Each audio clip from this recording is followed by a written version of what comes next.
அனைத்து தொழில்நுட்ப தகவல்களையும் நம்ம மொழியில தெரிஞ்சுக்க நம்ம சேனலுக்கு சப்ஸ்கிரைப் பண்ணிட்டு பக்கத்துல இருக்கிற பெல் பட்டனையும் அழுத்திடுங்க. தமிழால் இணைந்த அனைவருக்கும் வணக்கம்.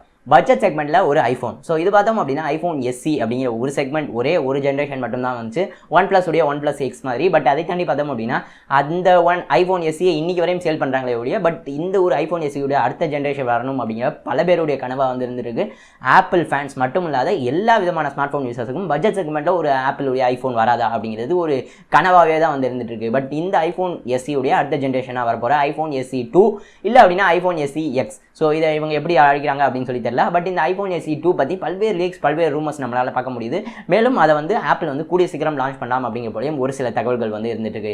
இது அனைத்துக்கும் மேலே போய் சொல்லணும் அப்படின்னு பார்த்தோம்னா, இந்த ஐஃபோன் எஸ்சி 2 பார்த்தோம் அப்படின்னா இந்தியாவில் எக்ஸ்க்ளூசிவாக வந்து மேனுஃபேக்சர் பண்ணப்படும். இதையும் தாண்டி ஒரு படி மேலே போய் சொல்லணும் அப்படின்னு சொல்லி பார்த்தீங்க அப்படின்னா, இந்த ஐஃபோன் எஸ்சி 2 இந்தியாக்காக மட்டுமான எக்ஸ்க்ளூசிவாக இருக்கும் அப்படிங்கிற வரையும் எக்கச்சக்கமான லீக்ஸ், எக்கச்சக்கமான ரூமர்ஸ் நம்மளால் பார்க்க முடியுது. ஸோ இது அனைத்து பற்றியும் தான் இந்த வீடியோவில் நம்ம பார்க்க போகிறோம்.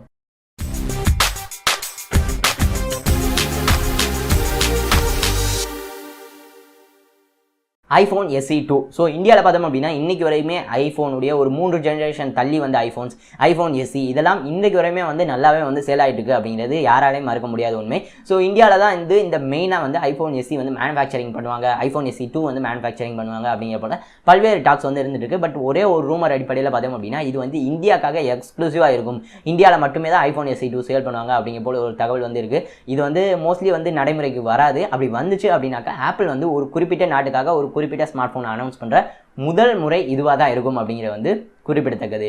ஸோ இப்போ இது சம்மந்தமாக வந்திருக்க லீக்ஸ் உடைய ஒரு ரவுண்ட் அப் மாதிரி நம்ம வந்து பார்க்கலாம். இதோடைய டிசைனை பொறுத்து பார்த்தோம் அப்படின்னா ஆப்பிள்கிட்ட வந்து ஆல்ரெடி வந்து ஒரு பேட்டன்ட் வந்து வாங்கியிருக்காங்க. அது எப்படி அப்படின்னு சொல்லி பார்த்தோம் அப்படின்னா, நாச்சே இல்லாமல் பட் அந்த குறிப்பிட்ட சென்சார்ஸ் மட்டும் வெளியே தெரிகிற மாதிரி, அதாவது டிஸ்பிளேக்கு உள்ள அனைத்து சென்சார்ஸும் வந்து இருக்கும் பட் அந்த கிளாஸுக்குள்ள, பட் அதோடைய மேலே பார்த்தோம் அப்படின்னா அந்த குறிப்பிட்ட கட் அவுட்ஸ் மட்டும் வந்து இருக்கும். இயர்பீஸ் உடைய cut out, ambient light sensor, proximity சென்சாருடைய கட் அவுட்ஸ் மட்டும் இருக்கும்.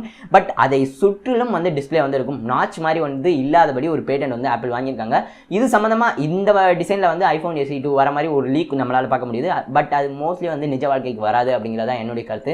Because budget segment smart phone தான் ஐஃபோன் எஸ்சி 2 வந்து இருக்க போது. அதில் வந்து ஆப்பிள் அவங்களுடைய இந்த ஒரு புதிய பேட்டன்ட் வந்து முதல்ல வந்து கொண்டு வரதுக்கான வாய்ப்புகள் ரொம்ப ரொம்ப கம்மி தான், கொண்டு வரவே மாட்டாங்க அப்படின்னு கூட நம்ம சொல்லலாம்.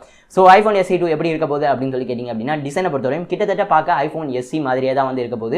அவங்களுடைய அந்த ஃபேஸ் ஐடி போன்ற பல்வேறு அந்த ஃப்ளாக்ஷிப் ஃபீச்சர்ஸ் எதையுமே வந்து ஐஃபோன் எஸ்சி 2ல வந்து கொண்டு வரதுக்கான வாய்ப்புகளே வந்து கிடையாது அப்படிங்கிறது தான் உண்மை. ஸோ கண்டிப்பாக இது வந்து ஐஃபோன் எஸ்சி மாதிரியான டிசைன் தான் வந்து வரப்போகுது. பெசல்ஸ் வந்து எக்கச்சக்கமாக தான் இருக்க போகுது. மேலும் இவங்க பார்த்தோம் அப்படின்னா அந்த ஃபேஸ் ஐடியை வந்து கொண்டு வர மாட்டாங்க ஐஃபோன் எஸ்சி 2க்கு.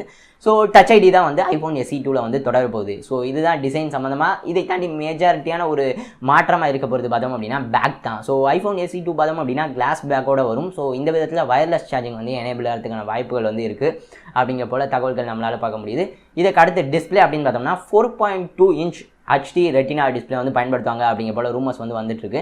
ஸோ ரொம்பவே காம்பாக்டான ஃபோன் தான் ஐஃபோன் எஸ்சி. ஸோ அதே டிஸ்பிளே, அதே சைஸான கிட்டத்தட்ட அதே மாதிரியான டிஸ்பிளே தான் ஐஃபோன் எஸ்சி 2ல வரலாம் அப்படிங்கிற போல தகவல்கள் நம்மளால் வந்து பார்க்க முடியுது. அடுத்தது பார்த்தோம் அப்படின்னா ப்ராசர். ஸோ இது பார்த்தோம் அப்படின்னா லேட்டஸ்ட்டாக இருக்கிற A11 பயோனிக் ப்ராசர் வந்து பயன்படுத்த மாட்டாங்க. இப்போ சமீபத்தில் ஐஃபோன் எஸ்சி 2 வரப்போகுது அப்படின்னா, ஸோ ஒரு ஜென்ரேஷன் முந்தின ஆப்பிளுடைய A10 ஃபியூஷன் சிப் வந்து பயன்படுத்துறதுக்கான வாய்ப்புகள் வந்து அதிகமாக இருக்குது. பிகாஸ் ஆப்பிள் பார்த்தோம் அப்படின்னா இந்த ஐஃபோன்ஸ், நார்மலான ஐஃபோன்ஸை வந்து வருடம் ரெஃப்ரெஷ் பண்ணுற மாதிரி ஐஃபோன் எஸ்சி ஜென்ரேஷன்ஸ் வந்து பண்ண மாட்டாங்க. உங்களுக்கு ஆல்ரெடி தெரிஞ்சிருக்கும் ஐஃபோன் எஸ்சி வந்து எவ்வளோ வருடங்கள் ஆச்சு அப்படின்னு சொல்லிட்டு. ஸோ ஒரு ஜென்ரேஷன் முந்தின ஃப்ளாக்ஷிப் ப்ராசரை வந்து அவங்க யூஸ் பண்ணும் பட்சத்தில் அடுத்த ஒரு 2 வருடமோ 3 வருடமோ இதை வந்து அப்டேட் பண்ணாமலே ஓட்டுறதுக்கான வாய்ப்புகள் வந்து இருக்குது. ஸோ அதனால் இதை பயன்படுத்தலாம். ரேமை பொறுத்தவரையும் 2 GB ரேம் தான் வந்து இருக்க போது. கேமராவை பொறுத்தவரையும் பேக்கில் வந்து 12 மெகா பிக்சல் கேமரா வந்து இருக்கும் அப்படிங்கிற போல ரூமர்ஸ் வந்து வந்துட்டு இருக்கு. இந்த குறிப்பிட்ட கேமரா பார்த்தோம் அப்படின்னா ஆல்ரெடி நான் வந்து ப்ராசருக்கு சொன்ன அதே ரீசன் தான். ஸோ கொஞ்சம் பெட்டரான கேமரா வந்து இருக்கலாம்.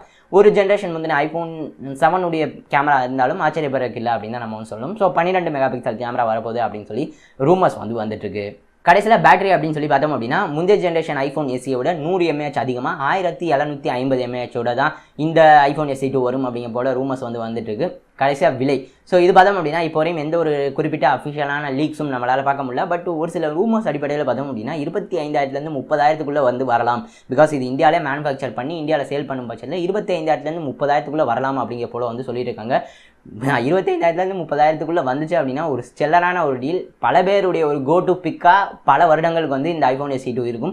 இந்த குறிப்பிட்ட பட்ஜெட் செக்மெண்ட்டில் வந்துச்சு அப்படின்னா, இல்லை அப்படின்னாலுமே 40,000 வந்துச்சு அப்படின்னாக்கா ஒரு ஆப்பிளில் வந்து ஒரு பட்ஜெட்டில் லேட்டஸ்ட் ஸ்மார்ட் ஃபோன் வாங்கணும் அப்படின்னு சொல்லி நினைக்கிறவங்களுக்கு இது வந்து ஒரு பெஸ்ட்டான ஆப்ஷனாக இருக்கும். பட் அந்த டிஸ்பிளே பார்த்தோம் அப்படின்னா ரொம்பவே சின்ன டிஸ்பிளே இருக்கும். அது ஓகே அப்படிங்கிறவங்களுக்கு மட்டும் ஐஃபோன் SE2 நல்ல ஆப்ஷனாக வந்து இருக்கும்.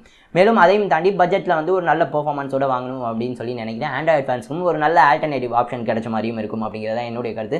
ஸோ ஐஃபோன் SE2க்கு நீங்கள் வெயிட் பண்ணிட்டு இருக்கீங்களா? அப்படி வந்துச்சு அப்படின்னா நீங்கள் வாங்குவீங்களா அப்படிங்கிற கீழே கமெண்ட் பண்ணுங்கள். மேலும் எந்த ஒரு குறிப்பிட்ட நான் சொல்லாத ஃபீச்சர் ஐஃபோன் SE2ல வந்துச்சு அப்படின்னா நல்லாயிருக்கும் அப்படின்னு சொல்லி கீழே கமெண்ட் பண்ணுங்கள். என்னென்ன அப்படின்னு சொல்லி பார்க்கலாம்.